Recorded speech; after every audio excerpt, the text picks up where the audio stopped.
आपण मानक पई गुरुत्वपूर्ण सूचना जदि आपण माने निजर किछि नुआ डॉक्यूमेंट बनैबा पई चाहुचंती तेबे आपण मानकु केते टंका देबाकू पड़िबो। जदि आपण माने आधार कार्ड बनाउछंती तेबे आपण माने मागणा रे बनाई परिबे। जदि आपण माने बार्थ सर्टिफिकेट बाहर करूछंती तेबे 20 टंका आपण मानकु देबाकू पड़िबो।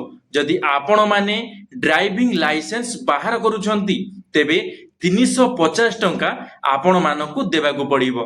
पैन कार्ड पई 107 टंका देबाकू पड़िबो। पासपोर्ट पई 1500 टंका देबाकू पड़िबो। भोटर आईडी मागणा रे आपण माने बनाई परिबे।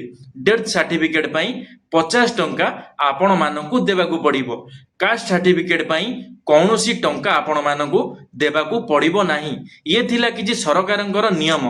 जदि आपणकु केही अधिक टंका मागुछि तेबे आपण माने केबे भी हेले सेमानकु अधिक टंका दियंतु नाही। जदि आपण माने पारुछंती तांको नाम रे पुलिस कंप्लेन करि परिबे। जदि वीडियोटी आपण मानकु इंफॉर्मेटिव लागिथिबो मते फॉलो करि देबे, लाइक करि देबे, शेयर करि देबे। धन्यवाद। जय श्री जगन्नाथ।